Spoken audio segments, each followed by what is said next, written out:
भारत देश हमारा प्रणाम। घर घर तिरंगा, हर घर तिरंगा, घर घर तिरंगा, हर घर तिरंगा।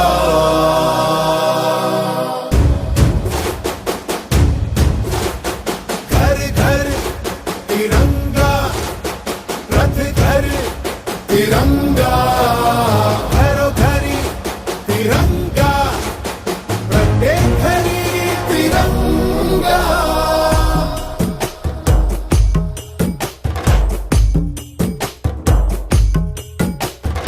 आसमान को पाना है, आसमान से आगे जाना है। नए भारत की नई कहानी अब आसमां को सुनाना है। गर्व है इस तिरंगे पर, सारे जहां को ये दिखाएंगे। अमृत काल मनाएंगे, घर घर तिरंगा लहराएंगे। घर घर तिरंगा, हर घर तिरंगा।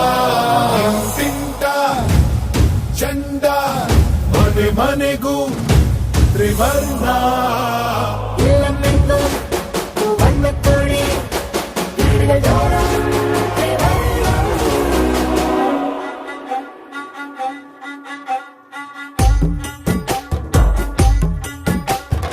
हर घर तिरंगा,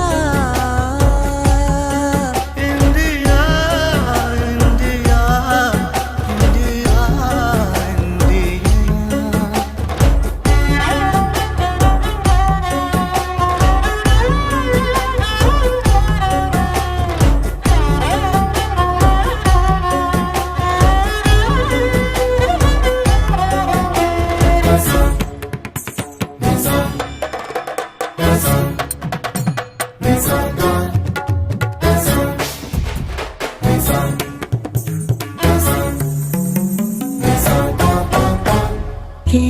केसरिया रंग है क्या?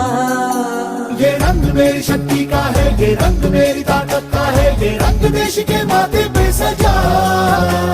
श्वेत है क्या रंग सत्य का? ये श्वेत रंग शांति का है, ये श्वेत रंग एके का है, ये रंग देश के दिल में है बसा। रंग हरा तो खुशहाली का है, ये धर्म चक्र विकास का। इन्हीं उसूलों से है ये बना तिरंगा हमारा, तिरंगा प्यारा। घोरे घोरे तिरंगा, शौक घोरे तिरंगा, घेर घेर तिरंगो, धोती घोरे पताका। घर घर तिरंगा, हर घर तिरंगा, घर घर तिरंगा, हर घर तिरंगा, घर घर तिरंगा।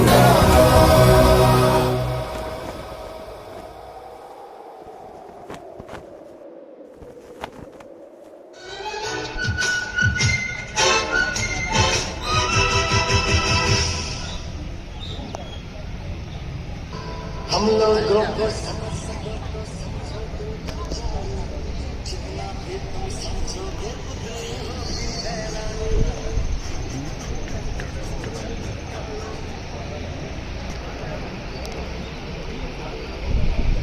ऊंचा जाना। भारत माता की आप लोग क्या विदेश से आए हैं क्या? ये कुर्सियां ब्रोकर को बातों में बोल रहा हूं। अगर आप ऐसा पालन नहीं कर सकेंगे तो आप यात्रा से जा सकेंगे, कोई दिक्कत नहीं है।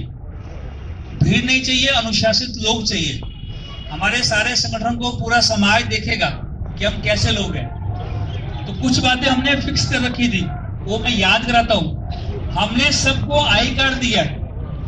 बिना गले में आई कार्ड पहने यात्रा में कोई नहीं होगा, नहीं तो वहां जब यात्रा चलेगी हम बाहर निकालेंगे उसको।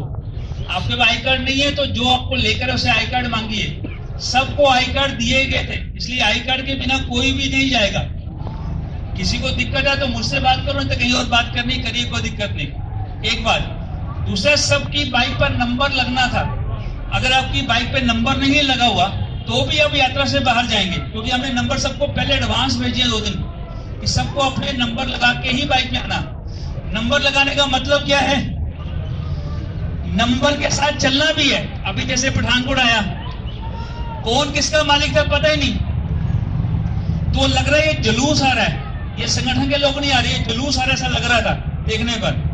तो आपकी जो आपकी यात्रा का प्रमुख है उसने आपको एक नंबर अलॉट किया है, आपको उसी नंबर पर ही जाना है, दूसरे नंबर पर नहीं जाना। आपका मन कितना भी इच्छा करे कि मेरा फोटो आना चाहिए, फोटो सबका आएगा, कैमरामैन नहीं करेगा, हम उसको वहां से बाहर निकालेंगे। मैंने पहले से जब बैठ के लिए सब कार्यकर्ताओं को समझाया था, number, I card, T shirt हम करेंगे, हम करेंगे। देश की रक्षा कौन करेगा? हम करेंगे, हम करेंगे। वंदे मातरम, वंदे मातरम। भारत माता की देता है सब कुछ, हम भी तो कुछ देना सीखे, हम भी तो कुछ देना सीखें। देश हमें देता है सब कुछ, देश हमें देता है सब कुछ, हम भी तो कुछ देना सीखे। हम भी हवा नया जीवन देती है, भूख मिटाने को हम सबकी धरती पर होती खेती है। औरों का भी हित हो जिसमें हम पर हित कुछ करना सीखे। देश हमें देता है सब कुछ, हम भी तो कुछ देना सीखे।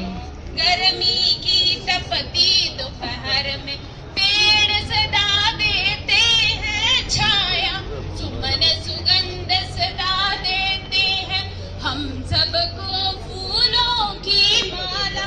त्यागी तरुओं के जीवन से हम पर हित कुछ करना सीखे।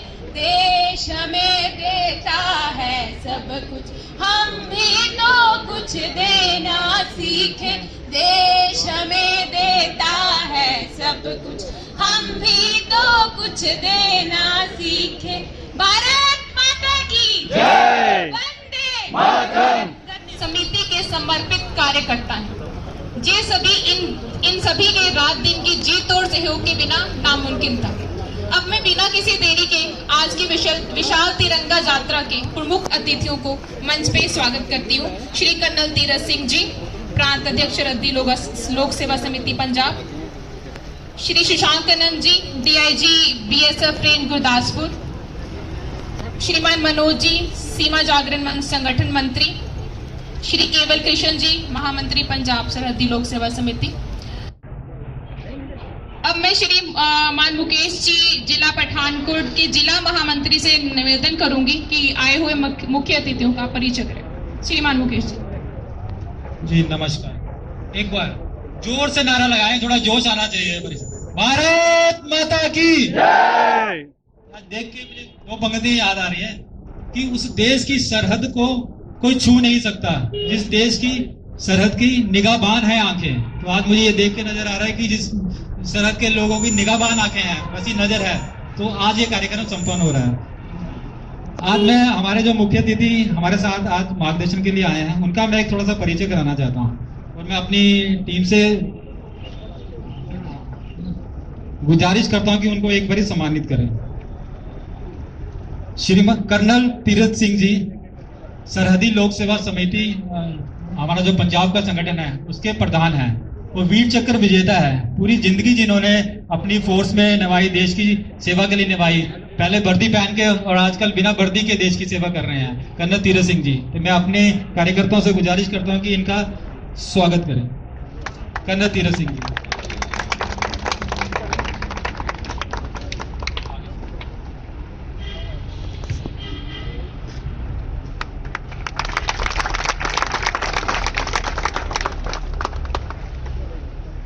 मिस्टर सुशांत आनंद, DIG BSF गुरदासपुर से। मैं अपनी टीम से गुजारिश करता हूँ कि उनका एक बार स्वागत करें।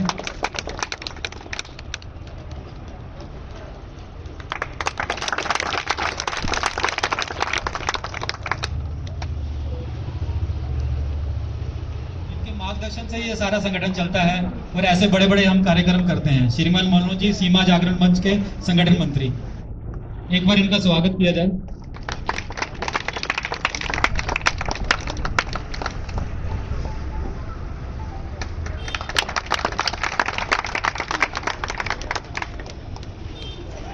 आपके महामंत्री हैं।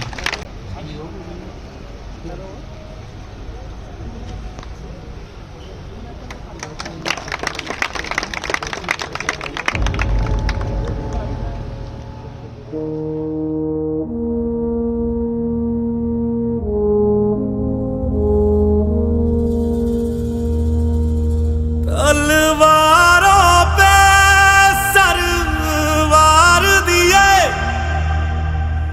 अंगारों में जिस्म जलाया है, तब जाके कहीं हमने सर पे ये केसरी रंग सजाया है।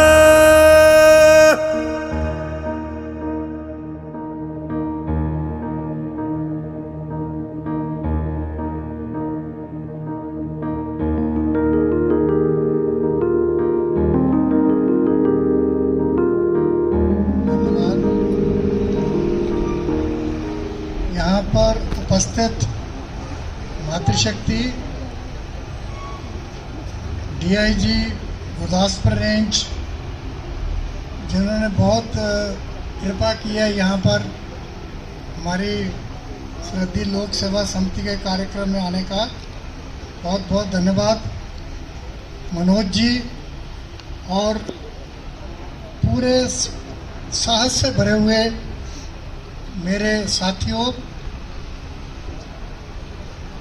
आपका ये जो कार्यक्रम है आज का, ये आपकी देश भावना को जो है प्रकट करता है और मुझे आश्वासन देता है कि देश जो है आपके कंधे के ऊपर सुरक्षित है और ऐसे ही सुरक्षित आगे भी रहेगा। वजह यह है कि आप लोगों ने अंग्रेज़ों के 200 साल जो उन्होंने यहाँ पर बताए और बड़ी मुश्किल से हमने उनको खुदेड़ करके जो आज़ादी जो प्राप्त की है, इसको कायम रखने के लिए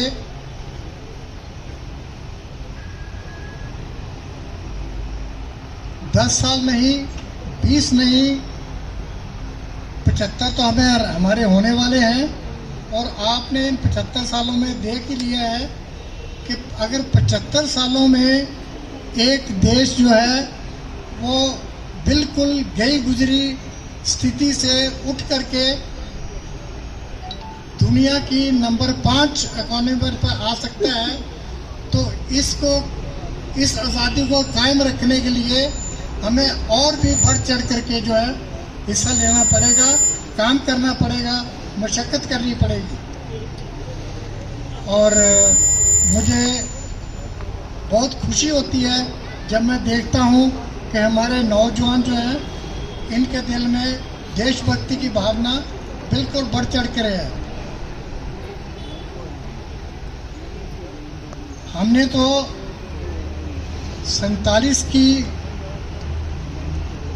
जो इंडो पाक कॉन्फ्लिक्ट हुआ था और कश्मीर में जब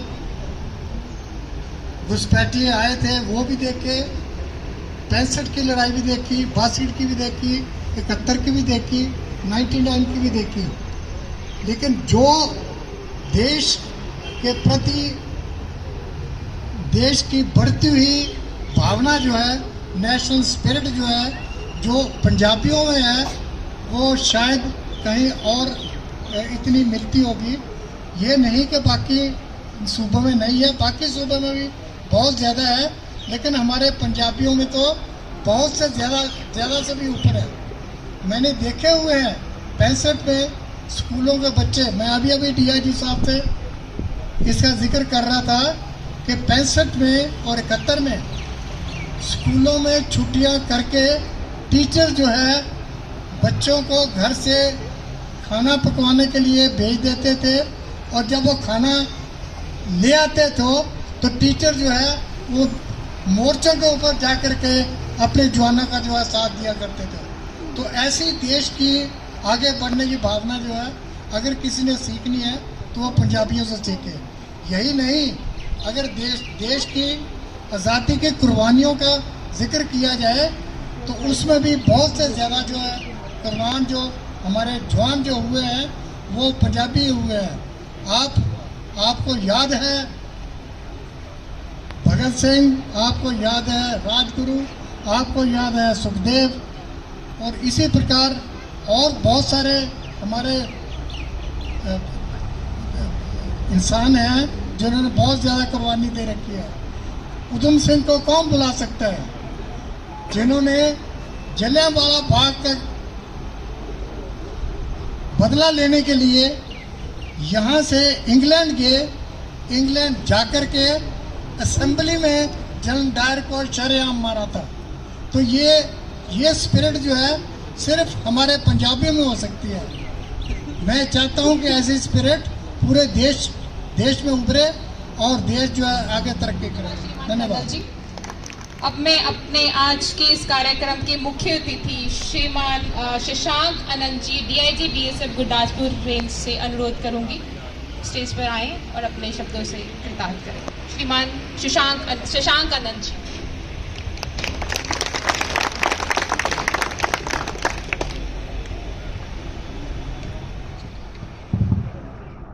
मंच पर विराजमान कर्नल तीरथ सिंह जी, श्री मनोज कुमार जी, श्री केवल कृष्ण जी और सरहदी लोक सेवा समिति पठानकोट के सभी सदस्यगण, यहाँ उपस्थित देवियों, सज्जनों, नौजवानों और मेरे प्यारे बच्चों,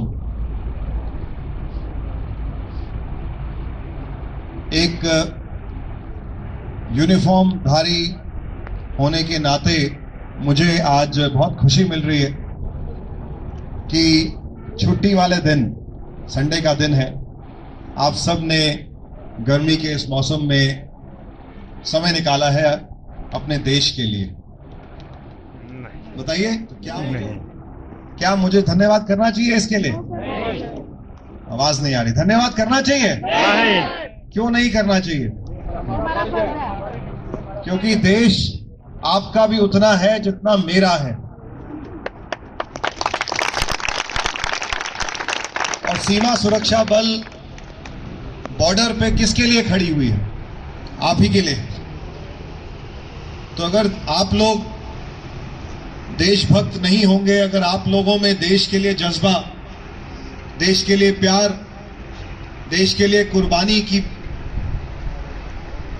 बात अगर नहीं होगी, तो देश की सेना में, देश की पैरामिलिट्री फोर्स में, देश की पुलिस में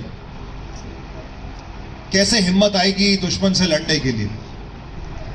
तो मुझे बहुत खुशी है, और आज जब मैं यहाँ आया हूँ, मैंने देखा है कि हर उम्र के लोग यहाँ पे एकत्रित हुए हैं इस तिरंगा यात्रा के लिए। मैं सरहदी लोक सेवा समिति को बहुत बहुत शुभकामनाएं और मुबारकबाद देना चाहूँगा कि उन्होंने आज इस कार्यक्रम का आयोजन किया और सबको वो एकजुट लाए। हमारी आज़ादी को अब मिले हुए हमें 77 साल हो गए, 77वां साल लग गया, और अब हम ऐसे मुकाम पे आ चुके हैं जहां हमारे देश में मेजॉरिटी उन लोगों की है जिनका जन्म आज़ादी मिलने के बाद हुआ, जिन्होंने आज़ादी की लड़ाई को देखा ही नहीं, और उसमें मैं भी शामिल हूं, जिन्होंने खुद अपनी आंखों से, अपने कानों से ना तो देखा ना सुना, कि कितनी मेहनत मशक्कत और कितने बलिदानों के बाद हमारे देश को सन 1947 में अंग्रेजों से आज़ादी मिली। हम सिर्फ इसके बारे में पढ़ सकते हैं, और अब क्योंकि सोशल मीडिया का ज़माना है तो वीडियोस के माध्यम से, ऑडियो मैसेज के माध्यम से या टेक्स्ट के मैसेज के माध्यम से हम समझ सकते हैं, सोच सकते हैं, देख सकते हैं कि क्या उस टाइम पे हुआ होगा। और ये बहुत ज़रूरी है हमें अपने आप को ये याद दिलाने के लिए कि किस प्रकार के बलिदान हमारे स्वतंत्रता सेनानियों ने दिए। शहीद भगत सिंह इसी प्रांत के थे, जो एक बहुत ही कम उम्र में उनको फांसी की सजा दे दी गई गुलामी के खिलाफ आवाज उठाने के लिए। उसी प्रकार उनके कई सारे साथी जो मौत के घाट जिनको उतारा गया या जेलों में बंद किया गया, और जेलों में कई प्रकार का टॉर्चर उनके ऊपर करा गया अंग्रेजों के द्वारा। और यहाँ की जेल काफ़ी नहीं थी कि अंडमान में भी जेल बना दी, वहाँ पे भेजा गया लोगों को मीलों दूर समुंदर में, उनके परिवारों से दूर। तो बहुत यातनाएं गुजरी है हमारे स्वतंत्रता सेनानियों पे, लोगों ने बहुत ज़्यादा बलिदान दिया है। तो हमारा ये फ़र्ज़ बनता है कि हम उनके बलिदान को याद रखें। और 15 अगस्त वो एक दिन है जब हमें समय निकालकर अपने स्वतंत्रता सेनानियों के बलिदानों को याद अवश्य करना चाहिए। मुझे जब श्री केवल कृष्ण जी ने यहाँ आने के लिए न्योता दिया तो इन्होंने कहा कि तिरंगे के ऊपर मैं 2 शब्द ज़रूर कहूँ, जिसकी रैली आज हम निकाल रहे हैं। जो मुख्य केंद्र बिंदु है आज के इस कार्यक्रम का वो है हमारा चहीता तिरंगा, हमारा राष्ट्रीय ध्वज, नेशनल फ्लैग। तो 22 जुलाई 1947 को हमारे देश के आज़ाद होने से कुछ दिन पहले जो कॉन्स्टिट्यूएंट असेंबली थी, जिसने हमारे देश के कॉन्स्टिट्यूशन का, संविधान का निर्माण किया, तो उसमें डॉक्टर भीमराव अंबेडकर के अंडर एक कमेटी बनाई गई, एक फ्लैग कोड कमेटी, जिसको कहा गया कि आप आज़ाद होने वाले भारत के लिए एक झंडा डिज़ाइन करके दें। तो डॉक्टर अंबेडकर की ये कमेटी ने कॉन्स्टिट्यूएंट असेंबली के आगे अपनी रिपोर्ट प्रस्तुत करी, और सभी ने 22 जुलाई 1947 को ये जो ध्वज आज जो हम गौरव से लहराते हैं, ये ध्वज को उन्होंने स्वीकृति प्रदान करी। और तब से ये हमारा औपचारिक तौर पे ये ध्वज, भारत जो एक आज़ाद देश बना 1947 में, उसने इसको अडॉप्ट किया। लेकिन इस ध्वज तक पहुंचने के लिए बहुत सारी, जिसको कहते हैं कि पर्दे के पीछे बहुत सारे लोगों के योगदान था। मुख्य उसमें एक योगदान था साउथ इंडिया के, तमिलनाडु के रहने वाले एक व्यक्ति का, जिनका नाम था पिंगली वेंकैया। 1905 में जब बंगाल का विभाजन किया गया, वेस्ट बंगाल और ईस्ट बंगाल, अंग्रेज़ों के द्वारा, जो उनकी डिवाइड एंड रूल की एक बहुत बड़ी पॉलिसी थी, तो हमारा देश बुरे तरीके से हिल चुका था।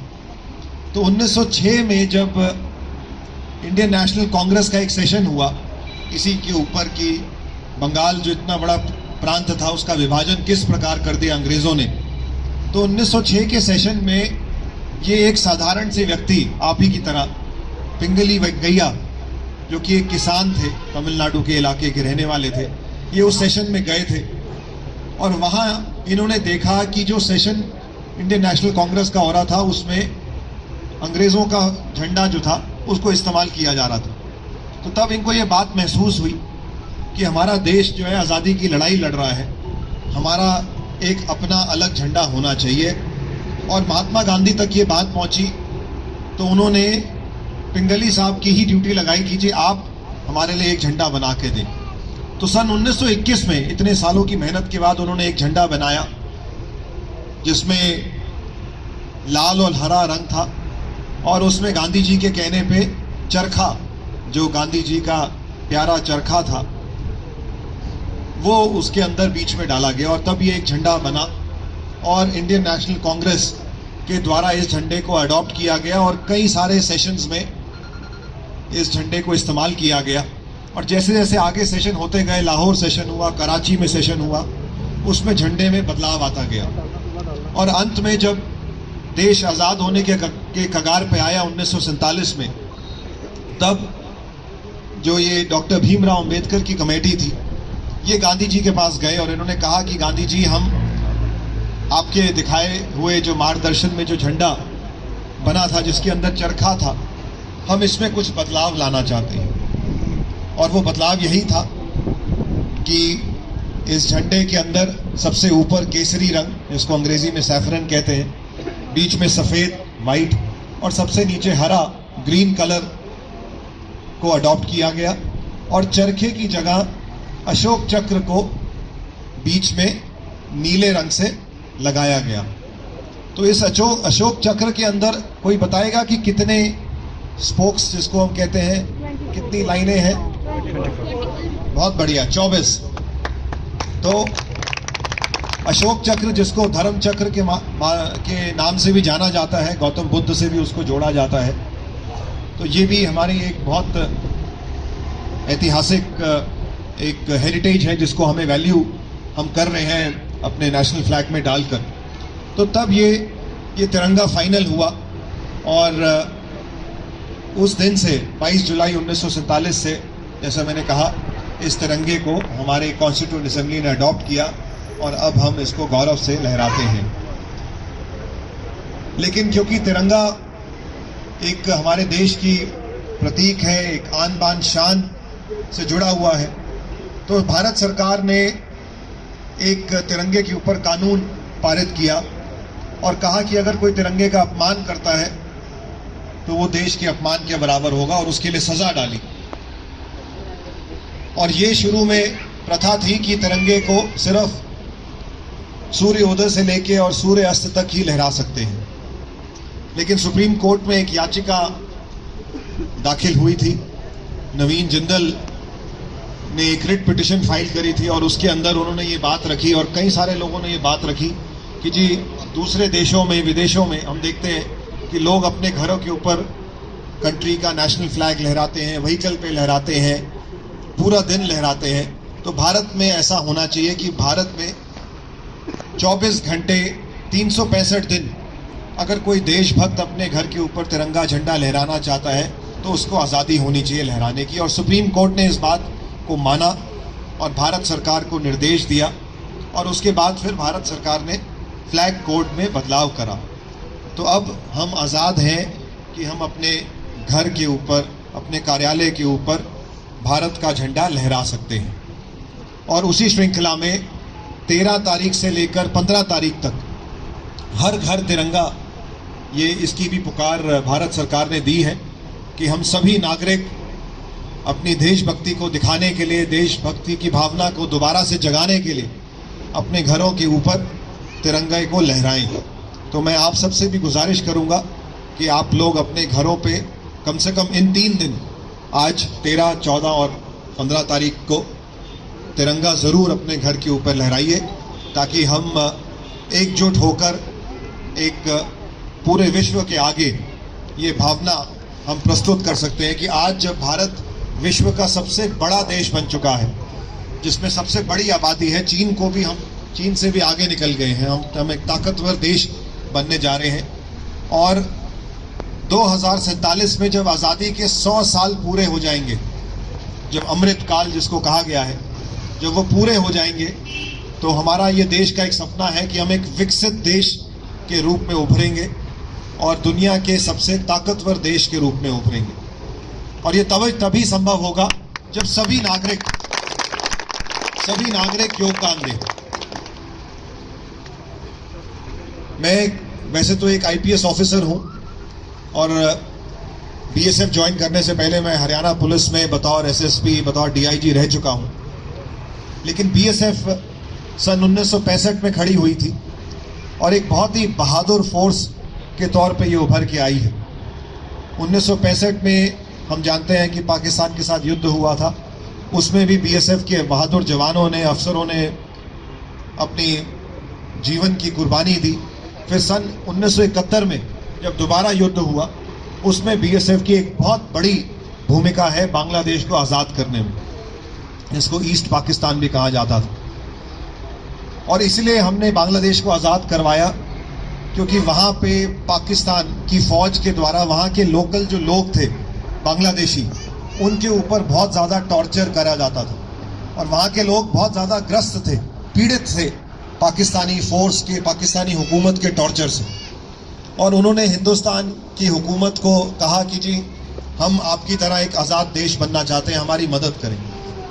तो तब भारत सरकार ने बीएसएफ को ये जिम्मा सौंपा कि बीएसएफ जो बांग्लादेश की मुक्ति वाहिनी, उनकी एक नई फौज खड़ी हो रही थी पाकिस्तान आर्मी के खिलाफ, कि उसको बीएसएफ ट्रेनिंग दे और ट्रेनिंग करके उसको मजबूत बनाए कि वो पाकिस्तानी आर्मी का सामना कर सके। तो लगभग मार्च 1971 में बीएसएफ के अधिकारी, बीएसएफ के सेनानी बांग्लादेश गए, अपनी जान को जोखिम में डाल के। वो तब भी पाकिस्तान था और सीक्रेट तरीके से वहाँ गए और कैंप में जाके उन्होंने बांग्लादेशी फोर्स को ट्रेनिंग दी। हमारी भारतीय सेना ने भी उसमें बहुत काम किया। और फिर दिसंबर में जब कुछ दिनों का युद्ध चला तो उसमें हमने पाकिस्तानी सेना को बहुत बुरे तरीके से हराया, उनको मात दी, जिसमें हम जानते हैं कि 90,000 से ज़्यादा पाकिस्तानी सैनिकों ने समर्पण किया। तो ये तभी संभव हो सका जब भारत माता के वीर जवानों ने, नौजवानों ने भारतीय सेना को ज्वाइन किया, बीएसएफ को ज्वाइन किया और अन्य पैरामिलिट्रीज को ज्वाइन किया। तो यहाँ जितने बैठे नौजवान हैं, मैं कहूँगा आपको कि कहीं ना कहीं आपके मन के अंदर एक सपना होना चाहिए कि आप भी इस देश के लिए वर्दी पहनिए। और ये बहुत ज़रूरी है कि सीमा के इलाकों से, जो सीमावर्ती इलाके हैं, वहाँ से युवक फौज में या पैरामिलिट्री फोर्स को ज्वाइन करें या पुलिस को ज्वाइन करें। लेकिन अभी हम क्या देख रहे हैं कि जितने हमारे देश के बड़े बड़े शहर हैं, वहाँ पे क्योंकि कोचिंग सेंटर खुल गए, तो शहरी बच्चे जो हैं वो फौज के अंदर आ रहे हैं, वो बीएसएफ में आ रहे हैं और बॉर्डर के बच्चे पीछे रह जाते हैं। तो ये मैं चाहूँगा बॉर्डर के आप सभी बाशिंदों से, मैं आपको ये कहना चाहूँगा कि आप लोग देखिए कि किस प्रकार हम ऐसा कुछ काम कर सकें कि बॉर्डर के बच्चों को भी हम फौज में भर्ती होने के लिए प्रोत्साहित करें, प्रेरित करें। जो सरहदी लोक सेवा समिति है, ये भी इस ओर काफ़ी काम कर रही है, पर मैं दोबारा से आह्वान करूँगा इनके अधिकारियों को भी, पदाधिकारियों को भी, कि ये कोशिश करें कि जितने बॉर्डर के गांव हैं, जो बॉर्डर से 10 किलोमीटर 15 किलोमीटर तक है, वहाँ जाकर हम कैंप लगाएं, हम बच्चों को हौसला दें, उनको प्रेरित करें और उनको कहें कि वो एग्ज़ाम पास करें, अपने शारीरिक क्षमता को डेवलप करें और यूनिफॉर्म फोर्सेस को ज्वाइन करें। ये बहुत बहुत ज़रूरी है साथियों, क्योंकि जब तक ये नहीं होगा तब तक हम अपनी सीमा को सुरक्षित करने में संभव नहीं हो पाएंगे। और आज पंजाब और आसपास के सभी जो प्रांत हैं, उनके सामने एक और बहुत बड़ी चुनौती है, वो है नशीले पदार्थ से जूझने की चुनौती।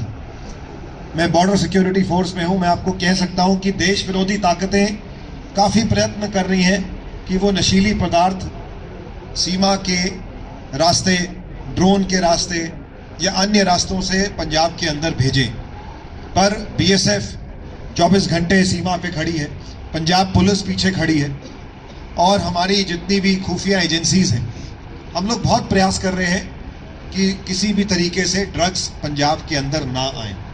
पर हमें इसके अंदर लोगों का भी सहयोग चाहिए, आप सबका सहयोग चाहिए है कि आप लोग एकजुट होकर आप लोग इस बात को समझें कि ड्रग्स को मना करना बहुत ज़रूरी है। क्योंकि जब तक ड्रग्स का उसकी डिमांड रहेगी, तब तक सप्लाई भी कहीं ना कहीं से गैर कानूनी तरीके से आती रहेगी। तो ये बहुत ज़रूरी है कि हम ड्रग्स के खिलाफ आवाज़ उठाएं। और अगर आपको लगता है कि आपके परिवार में आपका कोई दोस्त, आपके स्कूल में, कॉलेज में, कहीं पे भी आपको लगे कोई नौजवान है जो गलत संगत में पड़ गया है, जिसने ड्रग्स लेना शुरू कर दिया है, तो उसको अनदेखा मत करिए। उसके बारे में सूचना प्रशासन को, पुलिस को, बीएसएफ को, सरकार को अवश्य दीजिए। उसके माँ बाप को बताइए कि जी आपका बेटा ये कर रहा है, इसको संभालो, इसको सही रास्ते पे लेके आओ। क्योंकि समय रहते अगर उसके अंदर हमने हस्तक्षेप कर दिया तो उसको हम बचा सकते हैं, और अगर नहीं कर पाए तो बहुत मुश्किल हो जाती है। और हम जानते हैं कि पंजाब में कितने परिवार हैं जो बर्बाद हो चुके हैं। तो ये एक बहुत बड़ी चुनौती है, और हमारा देश तभी विकसित हो पाएगा जब हमारा युवक मेहनत करेगा और नशे के रास्ते से हट जाएगा। तो मैं बीएसएफ में, जैसा मैंने कहा, हमारे जवान दिन रात बॉर्डर पे खड़े रहते हैं। रात के समय में, दिन के समय में, तूफान आए, आंधी आए, धूप आए, धुंध का समय हो, ठंड कितनी ही हो। कोविड के समय जब लॉकडाउन लगा हुआ था, आप लोग सब अपने घरों के अंदर सीमित थे, लेकिन बीएसएफ के बहादुर जवानों ने सीमा के ऊपर अपना मोर्चा नहीं छोड़ा। उन्होंने अपने जीवन के बारे में बिल्कुल नहीं सोचा, और उन्होंने कहा कि हम जिस प्रकार ड्यूटी करते हैं उसी प्रकार करते रहेंगे। तो वो जाते थे, कोविड के दौरान भी सीमा के ऊपर ड्यूटी करते थे, और तभी हमारी सीमाएं जो हैं वो सुरक्षित हैं। और उसमें सरहदी लोक सेवा समिति का एक बहुत बड़ा योगदान है। मैं बीएसएफ की ओर से इनका धन्यवाद करता हूं कि इन्होंने बारिश से बचने के लिए पंजाब प्रांत के अंदर 500 से ज़्यादा रेन शेल्टर्स बीएसएफ को दिए हैं। मैं चाहूँगा एक बार जोरदार तालियां आप इस समिति के लिए करें। और इन्होंने हमारे जवानों के बारे में सोचा, और जब हम गश्त करते हैं बॉर्डर पे और मैं देखता हूं कि रेन शेल्टर्स में बारिश से बचने के लिए हमारे जवान जब उसमें खड़े होते हैं, तो दिल से हमारे लिए, इनके लिए दुआ निकलती है। और आज आप सबको, जैसे मैंने कहा, देख के मुझे बहुत खुशी हुई कि आप लोग यहाँ पे एकत्रित हुए हैं। मैं आप सबको बहुत शुभकामनाएं देता हूँ। आने वाले स्वतंत्रता दिवस के लिए भी हार्दिक शुभकामनाएं और मुबारकबाद देता हूँ, और उम्मीद करता हूँ कि आज जो ये तिरंगा यात्रा आप निकालेंगे वो सुरक्षित तरीके से निकालेंगे। नेशनल हाईवे पे आप लोग जा रहे हैं, अपने जीवन का ख्याल रखिएगा। रोड सेफ्टी का, सड़क सुरक्षा का ख्याल रखना बहुत ज़रूरी है। लेकिन जो ये संदेश आज आप दे रहे हैं, जितने भी लोग आपकी यात्रा को आज देखेंगे, उनके मन में ज़रूर देशभक्ति की भावना दोबारा से जागृत होगी, और सभी तक ये संदेश जाएगा कि हम सबको मिलके अपने देश की सुरक्षा करनी है, अपने देश को आगे बढ़ाना है। इन शब्दों के साथ आप सबको बहुत बहुत शुभकामनाएं। धन्यवाद। जय हिंद।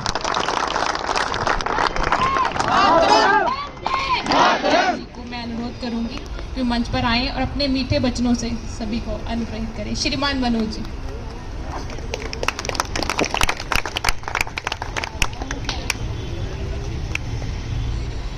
ऐसा हम लेट हो गए हैं तो मैं अपना भाषण तो नहीं दूंगा आज, 1-2 लाइनें बोलता हूँ, क्योंकि तिरंगा यात्रा कर रहे हैं तो जिन्होंने तिरंगे की रक्षा की है तो कैसी है, या ये सब रक्षा करते तो कैसा है। लिखने को दुनिया लिखती है, लिखने को दुनिया लिखती है, पढ़ने को दुनिया पढ़ती है, लिखने पढ़ने को लेकिन नहीं कहानी कहते हैं। तलवार लेखनी के द्वारा शत्रु की छाती के ऊपर जो लिखी गई लहू से हो, हम उसे कहानी कहते हैं, हम उसे कहानी कहते हैं।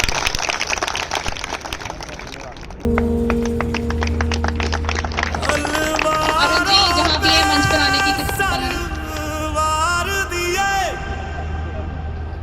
अंगारों में जिस्म जलाया है, अब जाके कहीं हमने सर पे ये केसरी रंग सजाया।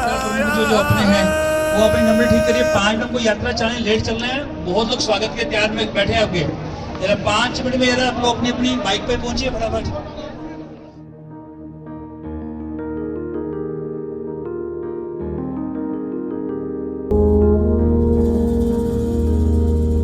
तलवारों पे सरवार दिए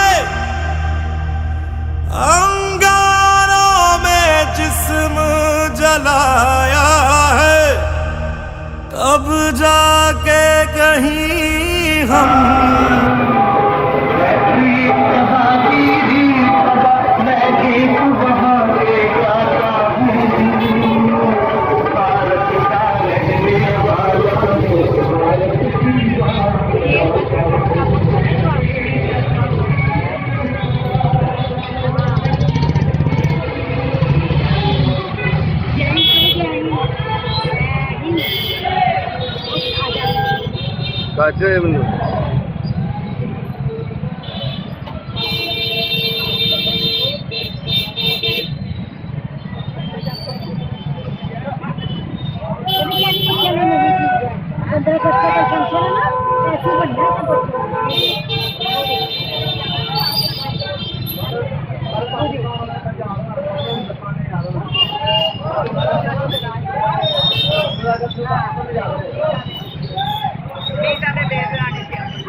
सर पे ये केसरी रंग सजाया है,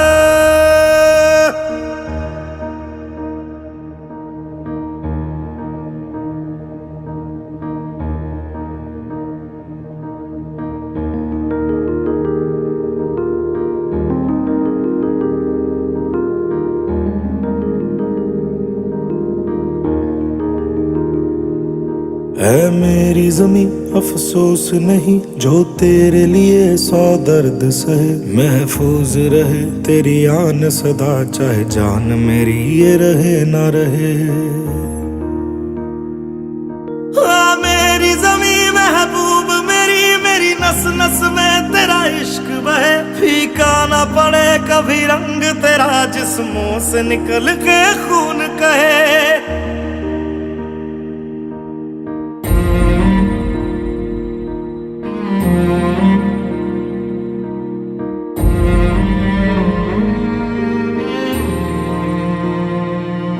तेरी मिट्टी में मिल जावा गुल बन के मैं खिल जावा, इतनी सी है दिल की आरज़ू।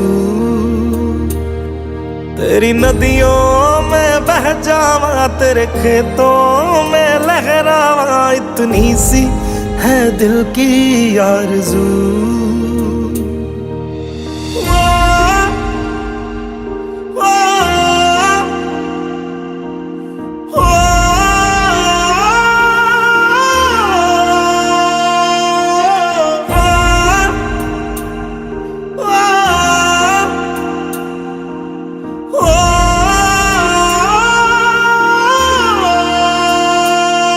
सरसों से भरे खलियान मेरे जहाँ झूम के भंगड़ा पा न सका, आबाद रहे वो गांव मेरा जहाँ लौट के वापस जा न सका।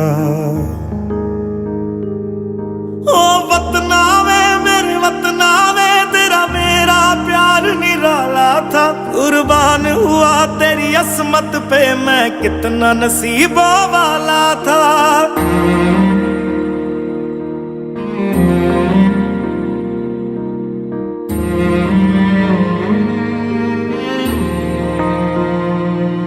तेरी मिट्टी में मिल जावा गुल बन के मैं खिल जावा, इतनी सी है दिल की आरज़ू। तेरी नदियों में बह जावा तेरे खेतों में लहरावा, इतनी सी है दिल की आरज़ू।